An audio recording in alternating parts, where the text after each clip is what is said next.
pendamping kuasa hukumnya sama aja nih Bang, untuk pengaduan untuk warga Banten ya Bang? Iya. Nah ini kuasa hukumnya sama juga Bang, dan dengan siapa Bang? Ya kalau saya mah belum ada kuasa hukum. Untuk warga Banten? Ya, belum ada. Belum ada? Belum ada. Oh, Pak Charlie. Ya kalau Pak Charlie kan karena memang ya ada masalah sebelumnya, kan. Kemudian ditangkap yang menurut saya sih apa ya, terlalu brutal lah gitu, nggak boleh. Walaupun memang misalnya ini tetap harus mendepankan etika lah, hukum juga harus mendepankan etika gitu kan, politik juga etika, semua harus mendepankan etika. Kalau nggak di ini ya gimana gitu. Cuman sih saya ngerinya terkait masalah Charlie ini, kami melihat Pak Charlie Chandra ini adalah sampel seolah-olah nanti siapa yang berani melawan P2 maka akan dicalonkan. Waduh, ngeri sekali. Ya, makanya terkesan penangkapan Charlie ini didramatisir gitu kan, dibikin hiperbola, seolah-olah penjahat besar, mafia tanah. Kemudian kita yang menolak P2 ini juga malah justru kemudian malah kita dicap seolah-olah kita bukan menolak tapi mendukung Charlie. Gitu. Framing. Iya, memframingnya membela Charlie gitu. Itu dua. Ya terus terkait kasus di Cilegon, terkait Kadin yang minta kerjaan itu kan, ya itu juga sengaja, itu yang sengaja dibuat kemudian larinya kita seolah-olah anti investasi gitu, dan kemudian terkesan ini jadi malah dikaitkan dengan preman segala macam. Saya ngerinya orang-orang yang menolak begini malah justru akan distempeli preman. Nah, yang menolak investasi lah gitu. Padahal kita nggak di situ jalan pikirannya. Kami sih melihat ini prosesnya, bukan persoalan investasinya atau pembangunan, prosesnya yang nggak benar, prosesnya yang menjajah. Apa sekalian dengan kehadiran abang di gedung Komnas HAM ini, apa sekalian untuk pengaduan itu juga Bang? Itu mungkin bisa juga disampaikan? Iya, kalau kita udah mengadukan Komnas HAM sebelumnya, tinggal kegiatan tindakan Komnas HAM aja terkait aduan kita yang kemarin udah ini. Kalau sudah berarti sudah ada hasil atau jawaban dari Komnas HAM? Masih belum, ya masih proses mungkin ya, belum apa yang kami harapkan lah itu, masih proses mungkin, ya kita tunggu aja kinerjanya gitu. Bang, tadi di DPR kira-kira agendanya apa aja tadi Bang? Ya sebenarnya kami membawa beberapa korban menceritakan kepada Dewan bahwa di sana ada masalah. Kalau saya sih khusus membahas terkait ketegakan hukum terkait pelaku pagar laut itu. Artinya jangan sampai kemudian setelahnya Arvin ditangkap, kemudian ditangguhkan penahanannya selesai. Gitu. Nah, kemudian masalah hukumnya selesai. Ya nggak boleh begitu. Udah dilokalisir juga kita agak keberatan gitu. Tutup Bang. Malah ini tingkat terinya juga terkesan tidak tersentuh juga. Gitu. Maksudnya ini kasus nggak boleh berhenti karena bukan hanya pidana umum tapi juga ini ada indikasi ke korupsi juga.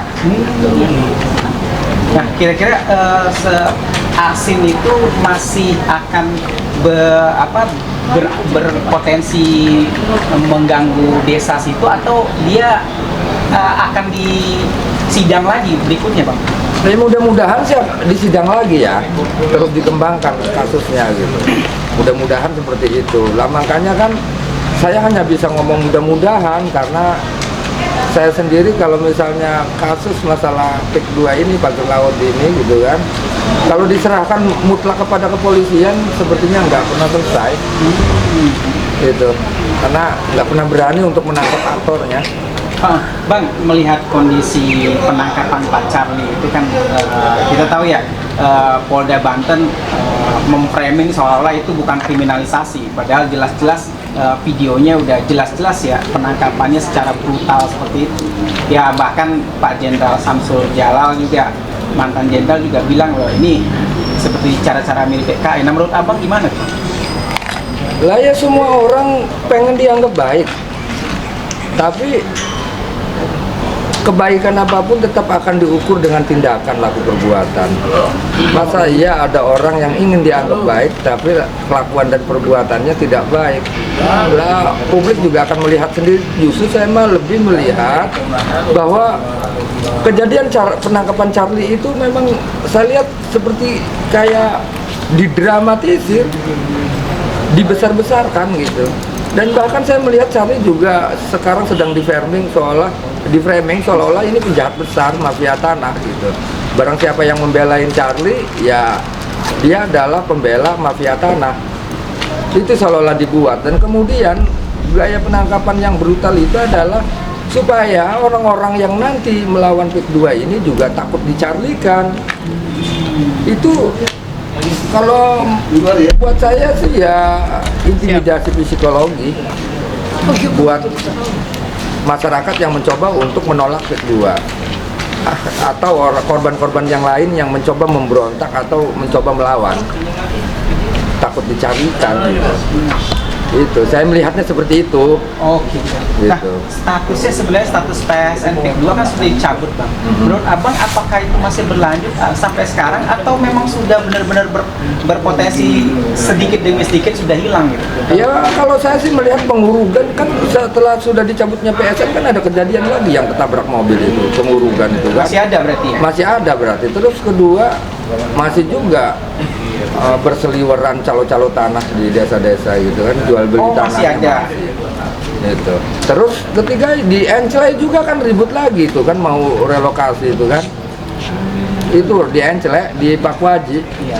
Artinya mereka tetap masih bergerak walaupun tanpa PSN. Desa Encle ya? Iya Encle. Cuman bedanya ketika udah bukan PSN lagi, kita melawan mereka ini bukan dianggap melawan negara gitu, tapi pure ini adalah swasta.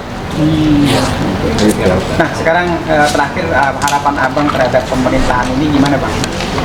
Lah ya bagaimanapun pemerintahan itu adalah orang-orang yang diberikan kepercayaan kepada rakyatnya, masyarakatnya untuk mengelola negara. Gitu, agar supaya apa yang menjadi sumber daya alam yang ada di darat, di laut, dan di bawah bumi, di atas bumi itu dikelola yang sebenar-benarnya oleh pemerintah, dan kemudian ini juga kepentingannya sepenuh-penuhnya untuk kesejahteraan rakyatnya kan itu. Ini mah bukan berarti mereka, saya percaya, untuk mengelola negara kemudian kongkong-lingkong dengan penjahat negara. Kong kali kong ya. Gitu. Lah otomatis ya kalah terus masyarakat. Nah, kalau yang dipercaya nggak berpihak ke masyarakat, ke rakyat ya gimana? Nah, abang kan tadi dari dalam bang, boleh dibocorin bang kondisi di dalam saat pengaduan ini? Yang di dalam di Ya. Komnas HAM? Ya. Sama sekali nggak masuk saya. Oh, nggak masuk? Nggak masuk. Iya, saya di luar aja. Tapi yang sudah ada di dalam ini sudah komplit ya dokter Ismu? Oh, kayaknya udah. Tapi diterima berapa komisioner Komnas HAM itu nggak tahu ya? Nggak tahu. Justru saya mah pengen membersamai saja. Kebetulan saya ada di Jakarta, biar jangan kata saya udah nengok yuk gitu. Oke bang, makasih banyak ya Pak Khalid dari Encle ya.